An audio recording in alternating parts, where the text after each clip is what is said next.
The threat of terrorism by religious and political extremists on societies throughout the world is creating a new global landscape, where victory is not always measured by deploying superior forces onto a traditional battlefield. For America, the weapon of choice employed against this threat to international stability is a classified U.S. military force known as Special Operations Command, or SOCOM. SOCOM is, in effect, a separate branch of the armed forces, with 44,000 Special Operations Commandos drawn from the Army, Air Force, and Navy. Yeah, direct hits right there. The SOCOM mission is unconventional warfare, a concept involving the strategic use of American military special operations against narco-terrorist and state-sponsored terrorism. Two of the most renowned units in the special operations community are the U.S. Navy SEALs and the U.S. Army Special Forces, known as the Green Berets. Identified by their professional reputation for aggression, these secret soldiers operate in a severe and classified environment, requiring a commitment and expertise beyond the scale of traditional combat missions. The war on terror is a byproduct of the political tensions of the 21st century. For America's secret soldiers, who are currently deployed worldwide under the auspices of the Department of Defense and the National Security Council, modern battlefields can be about enforcing the peace as much as waging war. You are now clear to engage the moving vehicle.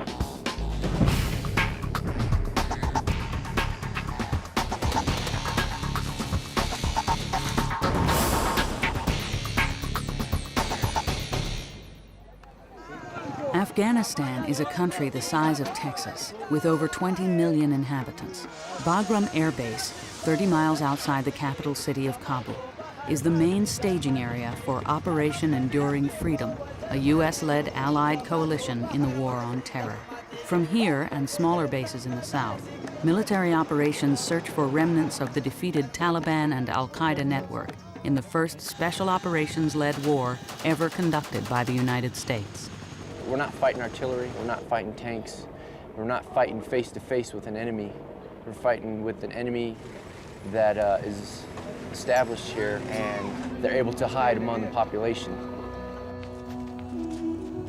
Clusters of abandoned or destroyed mud brick houses stand silent. Wrecked vehicles litter the trails. Afghanistan is a land virtually destroyed after 25 years of war. To operate effectively here, U.S. Special Forces must depend on the cooperation of the local population. They know their way around this whole area, so we can just say, hey, we need to go right here. And they'll say, okay, well, you can't go this way because there's mines. You can't go this way because the mountains are high and the Mujahideen always used to ambush people here. This is the best route. Working with indigenous Afghan militia units of up to 120 strong, small teams of Special Forces commandos operate throughout Afghanistan. In this hostile terrain, American and Allied forces regularly come under fire. You got danger everywhere you look. You got to keep your wits about you. Just because people aren't dying, people may think that this war is over. It's not. It's never 100% safe. I'm down here wearing body armor, carrying 2 guns. So, I mean, anything could happen. You got a lot of people traveling through here. It's a major thoroughfare coming from and going to Pakistan. At any given time, somebody can drive by in one of these trucks and drop a grenade out the window. It happened just the other day. With the Taliban defeated, Afghanistan is essentially ruled by a collection of rival tribal warlords and warring ethnic groups. Here at a fire base named Camp Harriman near Orgun, Special Forces adapt themselves to that reality. Warlord probably is just another term for politician. The same thing that happens in politics across the world is happening here. You've got people who are in it for themselves, and you've got people who are in it for the team. You have to keep in mind what the focus of this mission is, and that is for us to eliminate Al-Qaeda. And a lot of times that has some dilemmas to it. An old saying, to truly know your enemies, you must first become their friends. As far as the loyalties go, wherever the money's at is pretty much where they're going. They're following the money. And right now, the Americans are the big boys on the block. They got the most money, so that's where their loyalties are. At the gates of Camp Harriman, everyone is carefully searched by American troops guarding the camp perimeter. The Green Berets know the enemy could be hiding in plain sight. The police noticed a guy that was not from this area walking along the brick wall back there. They hollered out to him, tried to detain him. He just kind of jumped off the wall. They got in a semicircle around him. They were getting ready to detain him, take him into the police station. When they tried to detain him, he just smiled at him, pulled the pin, dropped the grenade. Grenade went off, and blew him back into there, and he fell down into the ditch. The danger runs a whole spectrum of things, everything from unconventional type attacks to conventional type attacks, and we try to protect against pretty much anything the enemy can think of. Special forces constantly search for weapons to prevent their falling into the hands of local warlords. It is a task involving diplomacy and sometimes confrontation. What you're looking at is a cache of arms that we've managed to recover from the warehouses in town. The big profit is that they take this stuff and they sell it in Pakistan. And the bad guys get it and shoot it right back at us. There's just hundreds of thousands of rounds here. You see over here we have the array of artillery pieces we took. And we've got rounds for all of them. It's just unreal how much is out here and how easy it is to get to. We had an incident here a couple weeks ago where some kids had got a hold of some 12.7 millimeter rounds for a Russian heavy machine gun, and they were trying to disassemble them so they could sell the metal, and they had a little assembly line going up. Well, they got out of sequence, and the guy who punched the primer got a bullet that hadn't yet been disassembled. He punched the primer with a hammer, the bullet exploded and injured 3 of the children. Special forces are, in effect, attempting to disarm a country where social status is measured by carrying a weapon. In Afghanistan, it's believed that you are not a man unless you have a rifle. I confiscated an AK-47 from a man, and he flat out told me that if I go home without my rifle, my wife will laugh at me because I am no longer a man. Confiscating these weapons earns the SF huge points from the locals, who continue to suffer daily from death and severe injuries. It was at nighttime. He was guarding the area. He had an RPG, and he had it pointing up into the sky. He was checking the safety, right? Yes. And then you pulled the trigger. And the back blast blew into your foot and almost lose your foot. He was very, very lucky. Everybody had their guns blazing ready to shoot somebody. And it was at that time that he had the AD with the RPG. So everybody was real keyed up, thinking we were getting shot at. It took about 2 or 3 minutes to figure out it was this guy that had done it by accident. Yeah, you never do that again, huh? Don't pull the trigger. Check safety, but not the trigger. Landmines of every type and design are buried throughout Afghanistan, some dating back over 20 years. You want landmines? We got landmines. These are anti-tank mines, Mark 7s. They're British.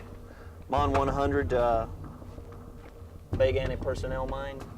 Anti-personnel mines, small Italian anti-personnel mine, Yugoslavian, Soviet, Chinese P-72s. This is Chinese too, anti-personnel mine. There's a small anti-personnel mine. Pakistani claymores. The amount that's here is just ridiculous. It's actually kind of sad when you think about, you see a lot of people missing one leg and stuff, and you realize where it came from. They've estimated that there are 2 landmines for every Afghan person. The more armament and weapons and high explosives we can get out of the civilian populace, the better. These people won't hesitate to shoot a heavy machine gun at their neighbor if their neighbor's goat crosses onto their land, and that's just taking it to the extreme. Special forces live among the local populace to earn trust and help create civil stability. Teams learn the local culture, identify the key political and military players, and study the terrain. Their beards and relaxed physical appearance are designed to reduce attention. All right. Uniform changes based on the situation. Big target, boys. Break it up. That's the bottom line. Sometimes it's for operational security reasons that we're trying to blend into the population. Sometimes it's because we have to look more like some of our conventional forces. We're adaptable. This is not a conventional war. We have to be able to change it as we see fit. You want to fit in with the community you're with their culture, and their culture is about having a beard. So we have a beard and we blend in. Acting on intelligence from an informant, Green Berets stop and remove 2 men from their vehicle on a public street. The situation is potentially tense. Search him.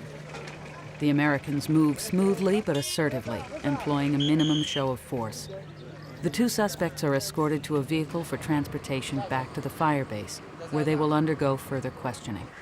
It is a delicate balance between public relations and safety. The special forces know that these two men may be innocent people, victims of rumor or false witness.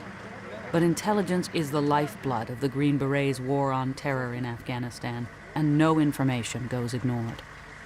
When the Russians were here, when they interrogated people, they beat them up, they shot their kids, they shot their families, so it was very easy to get information.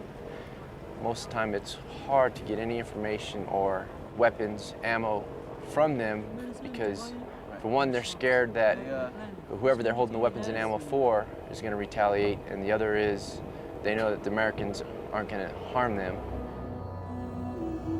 With no schools, no hospitals, and no service infrastructure, central government influence outside of Kabul is virtually non-existent. Often the Green Berets are the only Americans these locals have ever seen, and the soldiers are keenly aware that the local population is watching their every action, deciding if the Americans are trustworthy. We come in and we tell them, hey, don't be scared. You don't have to be scared, we're here. We're not gonna leave you. You communicate with them, you eat with them, express to them the benefits of education, health, civil affairs, and it makes people trust you. Our big push was getting girls into school. It's a culture thing. We have to get the people educated. I don't want my child coming over here having to fight the same war that I did. Living in the middle of an area so close to the Pakistan border presents many dangers. Despite the risks of sudden al-Qaeda attacks, the cornerstone of the Special Forces mission depends on preserving their credibility to the local population. I'm thinking this guy's from maybe Pakistan. If this guy is not good, then maybe they have something. They recognized him as an outsider. They knew he didn't belong They here, have right? something. They came like that. I don't know. Hands behind his back, hiding something. The people that live around here are our first line of defense. They'll let us know if something bad's going to happen, if at all possible. If the kids are hanging around, you know, the adults feel that the threat level's not that high at that time.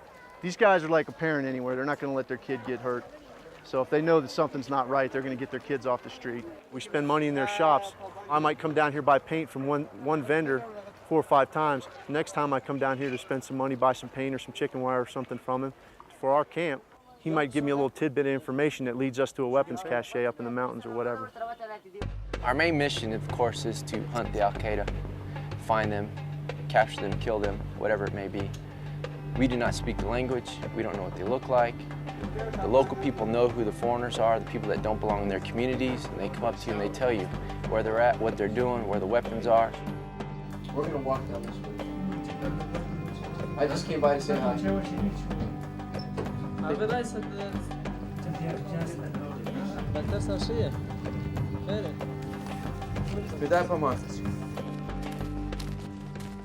Usually it's a lot more crowded than this. You come down here about midday.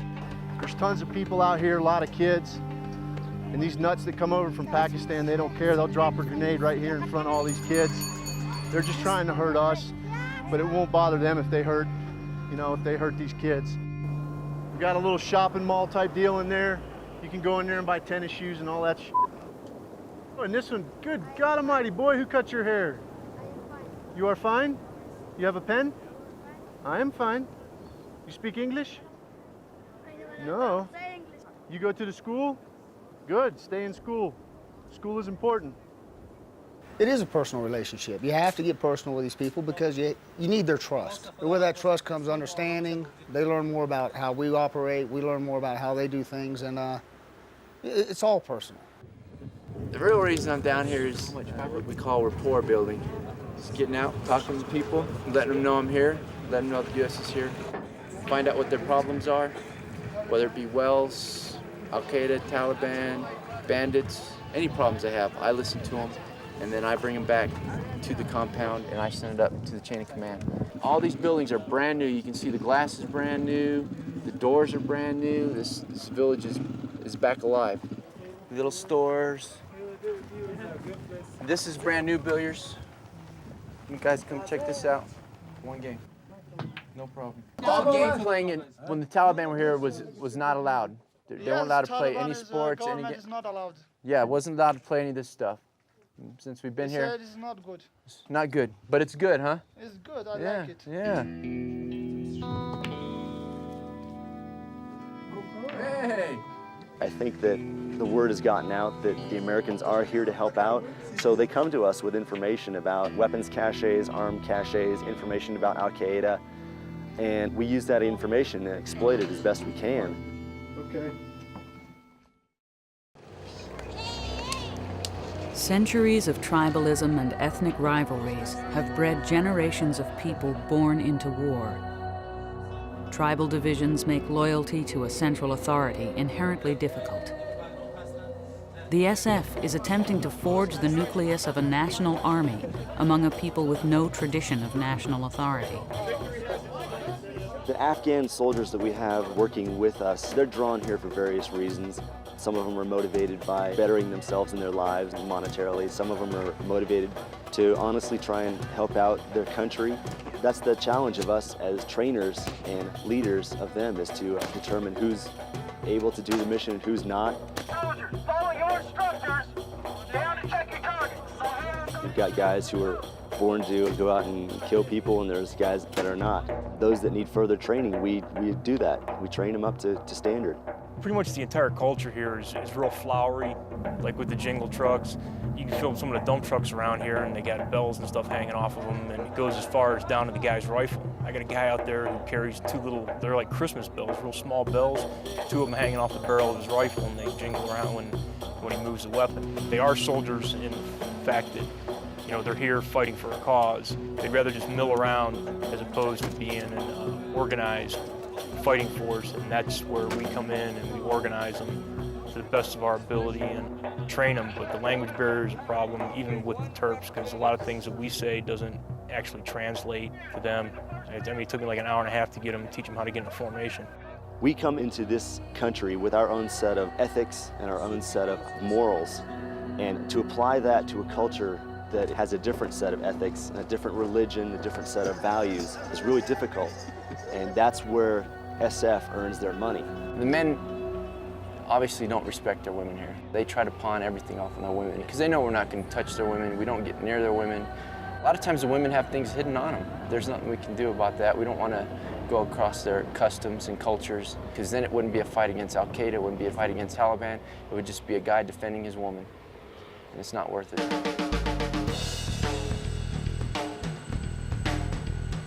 Resupply and reinforcements for Firebase Harriman are hours away by air. But every 12-man Green Beret A-Team knows that their own initiative on the ground is the first line of defense to stop potential enemy attacks. This means knowing the area of operation intimately and being able to analyze information of suspected Taliban and Al-Qaeda whereabouts quickly and accurately. The response to good intelligence must then be immediate and aggressive.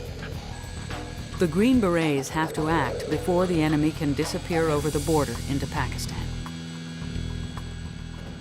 Monty, this is Joey. Today's mission is a raid on one of the many walled compounds that occupy the Afghan landscape.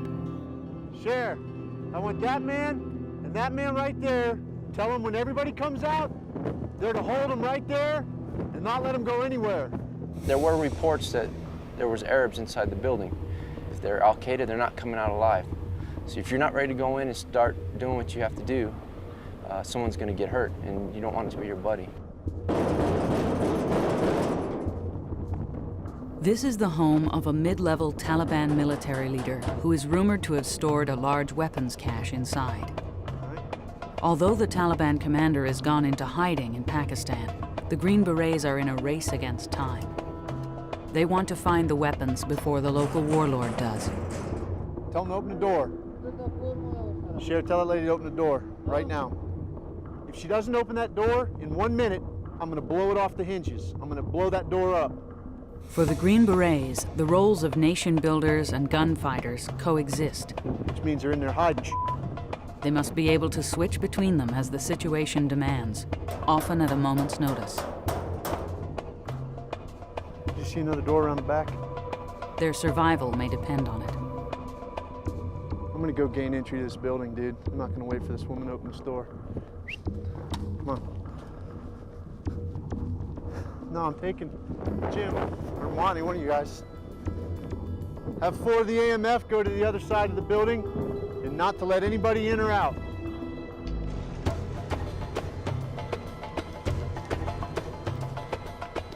Al-Qaeda has definitely changed their tactics. And you have to understand that when we say Al-Qaeda, we're not talking about the army. This is a loose organization that morphs and changes based on whatever suits it.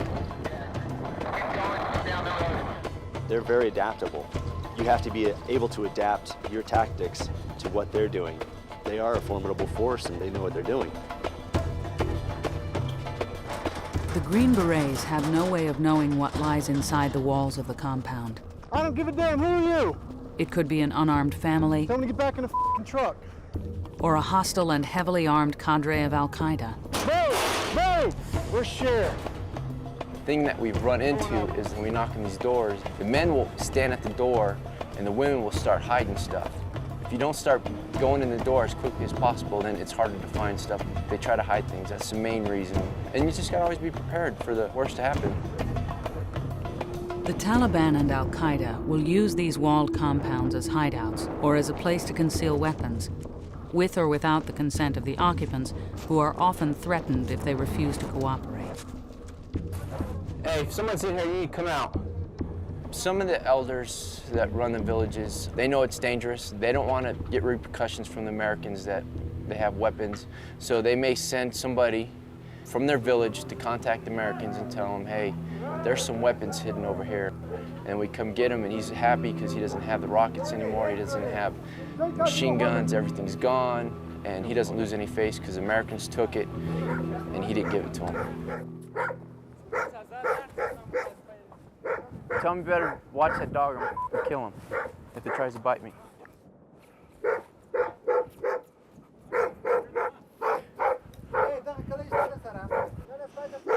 Aside from the politics of the search, the tension inside the walled fortress grows. The men are wary of booby traps, and when they encounter a large dog, the stress comes to a boiling point.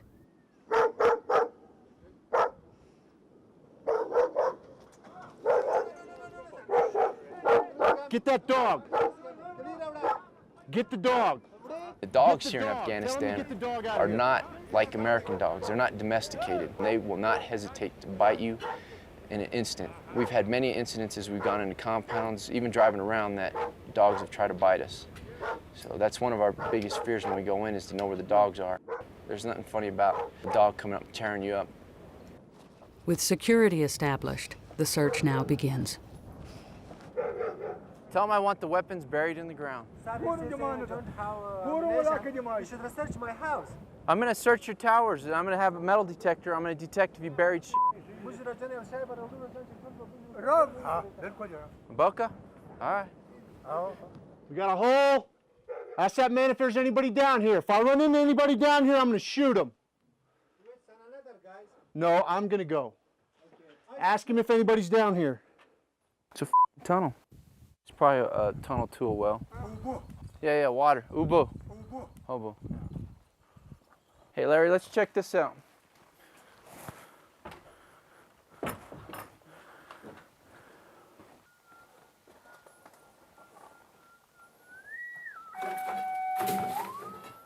It's going crazy over here. Might want to sweep with the detector there. Looks like it's been dug up. Well, no, it just looks like it could be dug up. He's got a big pot plant out front. So if ZK's already been here, he's probably taken everything they already have. ZK gets around? Well, he used to, not anymore. He's in hiding because we're after him. That's I wouldn't not mind pot. a team picture next to the That's dope pot. plant, though. Hey, let's get a picture by it. Okay. Everybody take a picture. Look at DEA too.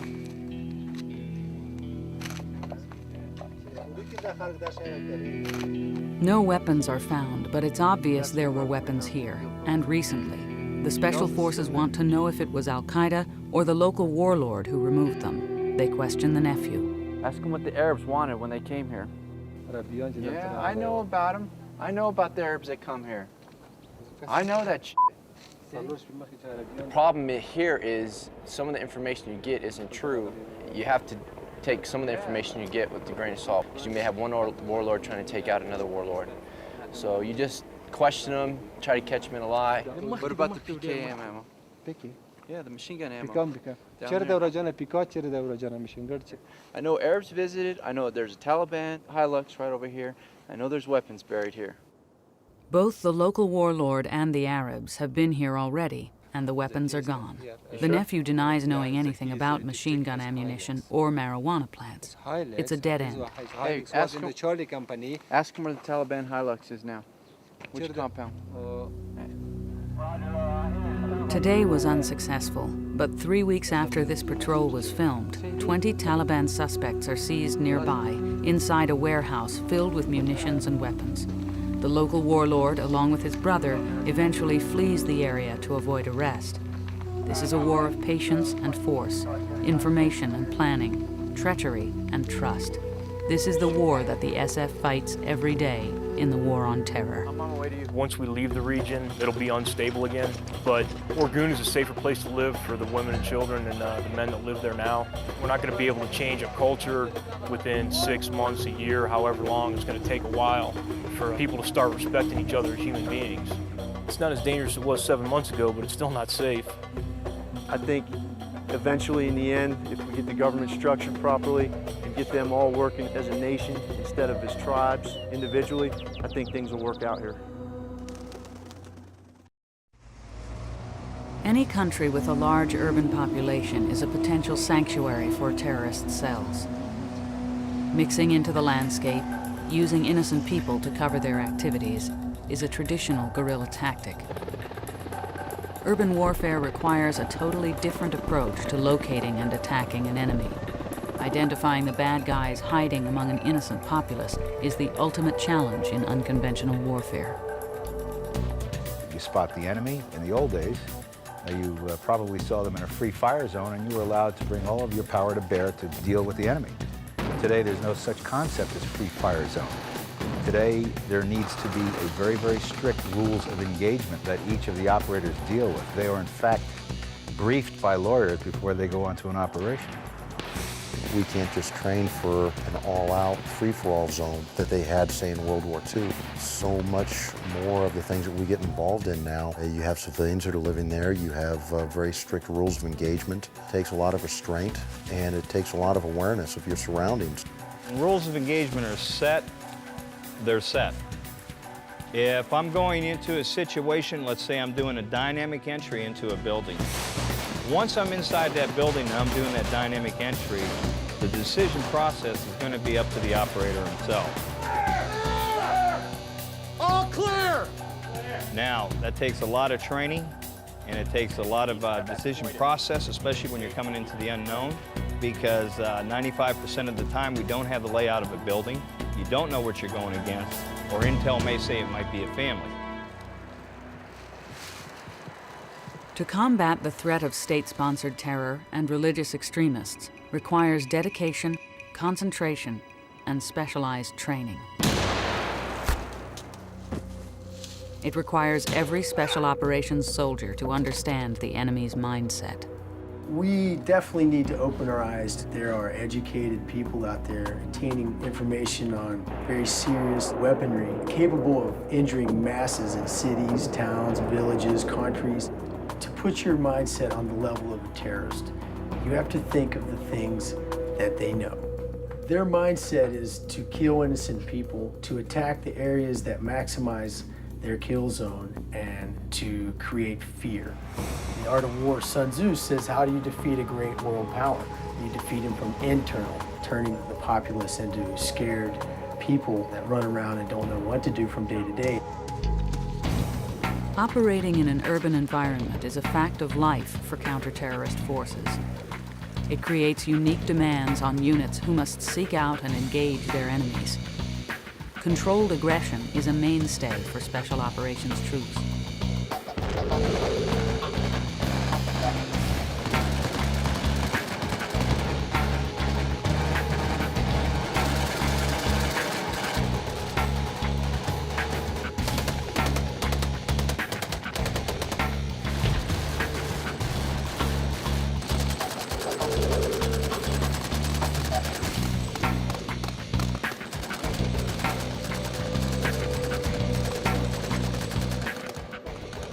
philosophy that we're trying to teach when we try to get guys out there moving is to think on their own, to look around and see what it is that needs to be done and do it. We don't want to teach them if this, then that. We want to teach them to think their way through a fluid environment, like an urban environment. I thought it looked real good, guys. Let's go ahead and we'll get ready and we'll do another one. Training has become more intense. It's also gotten to the point where we're working in probably a little bit bigger units. Training has gotten more technical. There's new equipment out there. And just because you have it as the good guys, nothing stating the bad guys don't have it. Training in mock urban settings, Navy SEALs, Army Rangers, Delta Force Commandos, and Special Forces work regularly on moving, shooting, and concealment in order to survive the dangers that can lurk inside every building. Guys have to be that much more aware of what it is that's going on. They have to be aware of their surroundings. We want to try and get them thinking on their feet. Each operator has to be trained to be an independent thinker, a person that can react on his own each and every time as the situation changes. Certainly there's always the possibility where enthusiasm could overcome capability. But we don't do that in special operations. Hope is not a method, nor is enthusiasm. In urban combat, training an armed group of men to perform hostage rescue inside small rooms and fight and move inside buildings requires each team member to react to the circumstances without hesitation. This is one of the most dangerous things that we have to go through because it's done in a group. Each person has to be thinking on his own. He has to react off the man in front of him.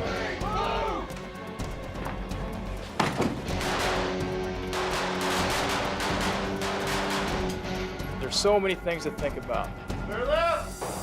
Muzzle control, target discrimination, front sight focus.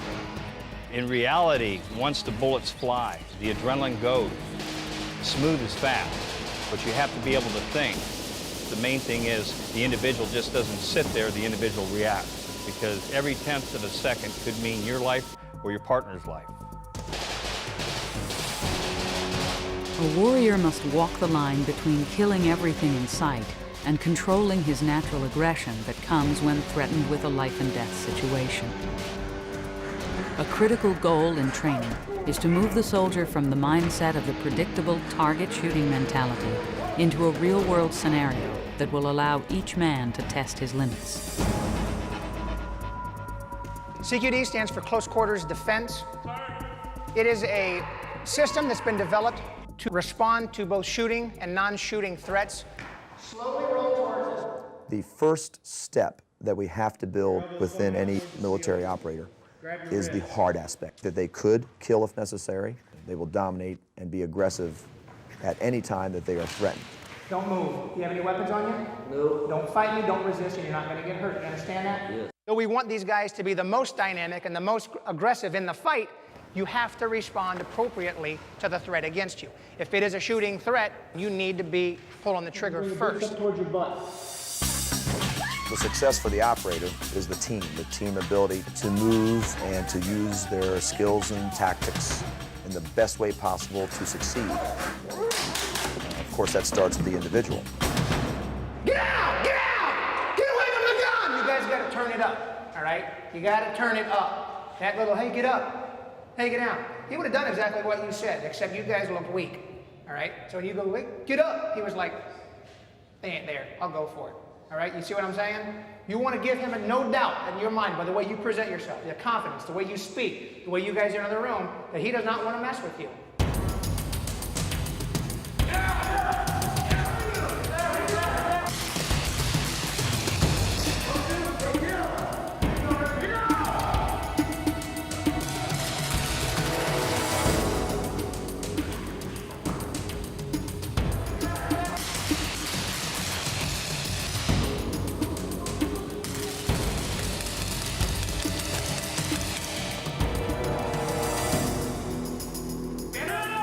Not the champion that we're all after. And it's not the one person who can master all skills and win as if it is a sport. It is not that at all. It is actually a high-risk environment, and it's everyone helping everyone to be able to defeat the threat against them. Bring towards me. We want guys to be aggressive, dynamic warriors. And we're preparing these guys to go to war. But on the flip side, we want to develop the person, too, so that you succeed not only in battle, but that you succeed in your personal life. And anything you attempt to take on, you're going to be successful. Index, let them go.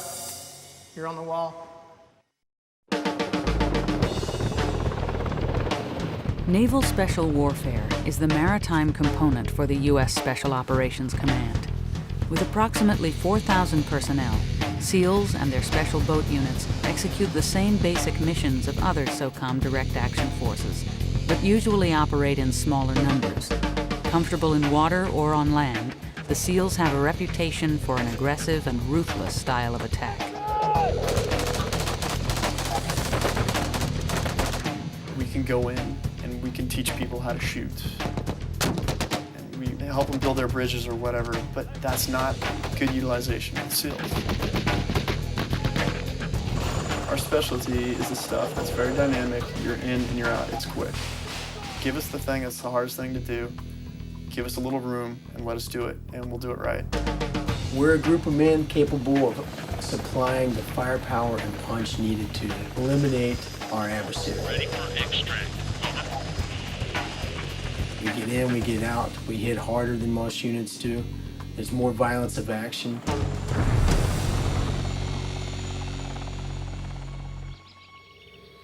In the field, SEALs work in units often numbering less than 18 men. Despite their exceptional skills as operators, SEALs depend more on stealth and adapting to the situation than firepower. We're not trained to go in there and do a lot of things the way a normal force would. We do work in small numbers, and because of that, we have to pick and choose our fights. We have to do it when we know we can win. Operating inside an enemy's backyard disrupts his movements, makes him cautious, and takes away his initiative. If a smaller-sized enemy force can evade larger conventional units, SEALs and other SOCOM forces will use different tactics to slow them down, like the ambush. The ambush can ensure the destruction of an adversary while preserving the survivability of a small force. SEALs use the ambush and its violence of action as a calling card and a reminder that the hunter can become the hunted. You have to come to grips and make a conscious decision in your mind that I'm in fact going to kill people. I try to keep myself in neutral when it comes to that. I derive no pleasure nor sorrow. Just stay neutral. And to neutralize that target, you have in fact killed everybody within sight of hearing.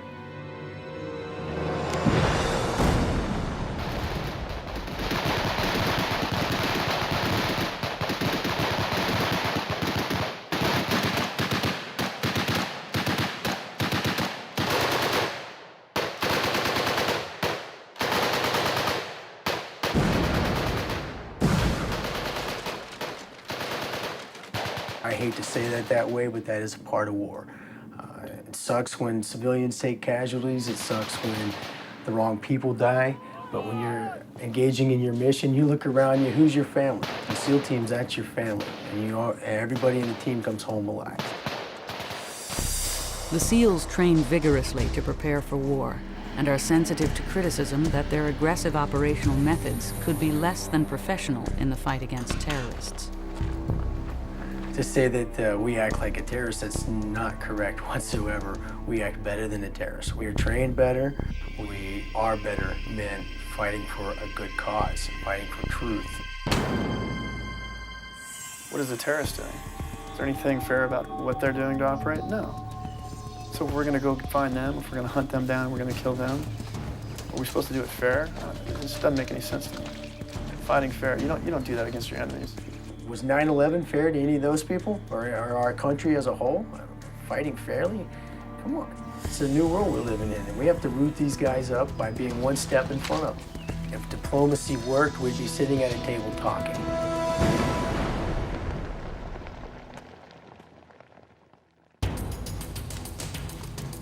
Indecision, hesitation, a failure to act can kill a man and his teammates as easily as an enemy bullet. Responding to a combat situation requires aggression and a will to win. Without that, no soldier will survive the rigors of 21st century unconventional warfare. You have to be an aggressive person. You won't make it through one day of training if you're not an aggressive person by nature. Now, this is very different from rage, and a lot of people will confuse the two. Aggressiveness is what's going to get you through the hard times. But what you have to have combined with that aggressiveness is controlled aggression, okay? You still need to be able to think. You need to be able to make decisions. When you combine those two, you're going to be a good operator. Often the true nature of what happens in war is masked by a media or a public uncomfortable with the sacrifice combat requires. Every SEAL operator understands his primary mission is seeking out and killing or disrupting the enemy. Killing the enemy, I mean, that's part of the job description, okay? With the professionals and the majority of guys I work with, it wasn't something that was really discussed, but it's something that's understood. SEALs must be more than simply aggressive. Each man must function well within a small group and accept the necessity of sacrifice and trust for each other. You're an insider or you're an outsider, and it's as simple as that. We're around each other every single day for 2 years doing high-risk stuff, and you learn to rely on each other because, you know, everybody's gained that respect and everybody's earned that trust. If you're an outsider, hey, don't take it personally. You're just not part of the game. There is another form of pressure, one not usually associated by the public with being a Special Operations Commando. It's the pressure of maintaining a career balanced with a family life. Being a SEAL is 100% commitment. Being a family man and being married is 100% commitment. Well, you do the math. I was probably gone 250 to 300 days a year for my first 3 or 4 years, at least. And it's bad enough we have over 75% divorce rate in the team as it is, so when they're coming straight out of BUD/S, already married, and the women are going through all these deployments, you know, not seeing their husband basically for 18, 19 months out of 2 years, it's real hard on their relationships. You come back in town for a month, and all of a sudden that month is just a week, and all of a sudden that week is 2 days, and you're off on a plane. Sorry, honey. There's a lot of Dear Johns in the teams. I think you sort of take what could be an emotion, a marriage, a girlfriend, something like that, and you sort of keep it at bay because it's a vulnerability. It takes away from your ability. Okay, hey, we just lost Mark. Mark's dead. What are we going to do now? Okay, let's continue on. Shrinks would look at us and say, these guys are absolutely nuts. It is a certain kind of mentality that you have to do the job well. And it really is a general numbing of certain emotions. That's just part of it.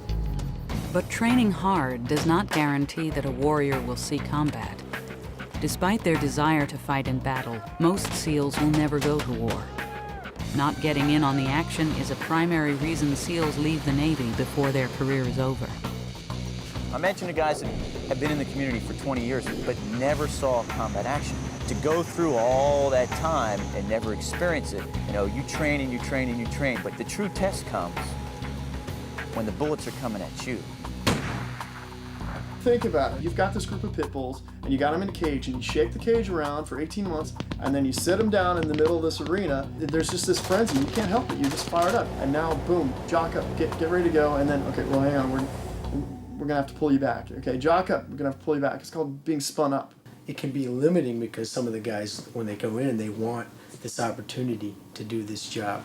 They thrive, they hunger, give me work. Sometimes they sit off the shore on a boat just going, please, let us do our job. Train to go to war, obviously you want to go to war. You know, the cream rises to the top. These guys all want to be the cream. And when there are things going on in the world, they want to be the first one there. When the call goes out for forces, you better batten the doors because everybody wants a piece of that. That's what we live for. Every time you get that call, you think you're going in. So mentally, you are peaked out and redlined, and then they send you home. And you say to yourself, Jesus, what did we do all this for? We didn't get to get in the game. Oh, we didn't even get a look at the game. It's very frustrating. Every SEAL mission carries with it the potential threat of failure. If one SEAL is wounded or killed, it will take 2 to care for him, reducing fighting strength severely in such a small force. That's a direct percentage of your firepower. So if you're 6 guys, and that's 15% plus of your firepower down, and if he's carrying an M60, that's 25 or 30% of your firepower gone. In all of SEAL combat and all of SEAL history, no SEAL has ever been left behind, either missing, dead. They always bring everybody back, and this builds an incredible unit cohesion. You've got this brotherhood, and it's all or nothing, and that's part of the reason you have that too, that bond, because it's instinctive. If I get shot, I know I'm not going to be sitting there. I know these guys are going to drag me out. The demands of counterterrorism require the SEALs to hunt down the enemy in a manner consistent with unconventional methods. Calculating, methodical professionals accomplishing the mission is the core belief for every SEAL. What is a SEAL? A SEAL is a guy who is willing to do whatever's necessary to get the job done. We're all about being the best. It's a part of the history that makes up what SEALs are and what we do. It's the old, God, we can't figure out who to send. Okay, send the SEALs.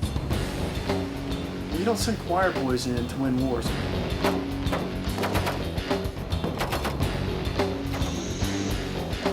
If you need something done, and you need it done right, you're going to give these guys a call, and they're going to do it.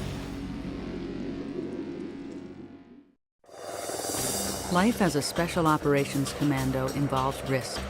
Training on the edge means that sometime, somewhere, someone goes over.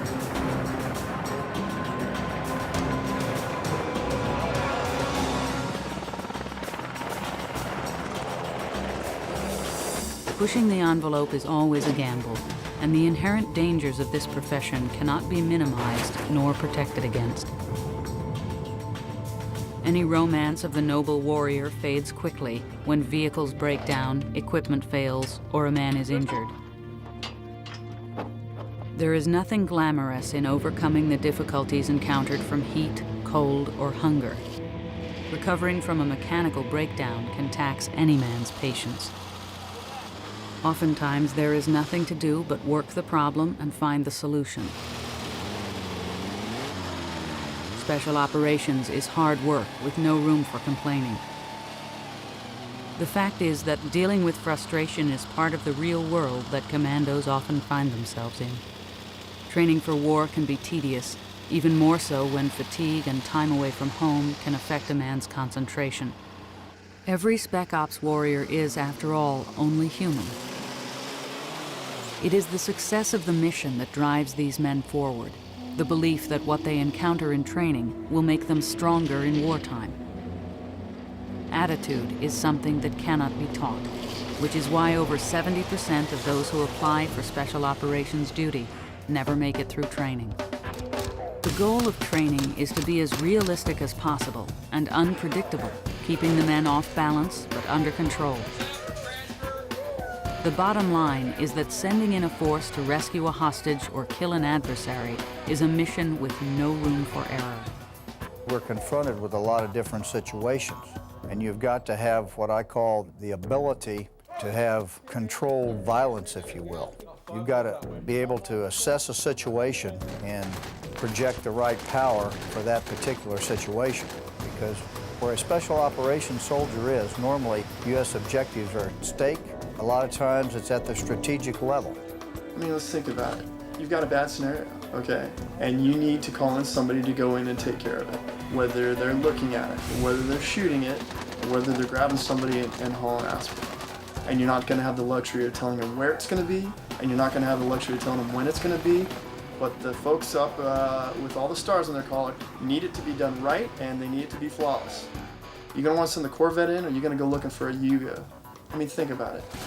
You only have one chance to get it right. Don't you want the best?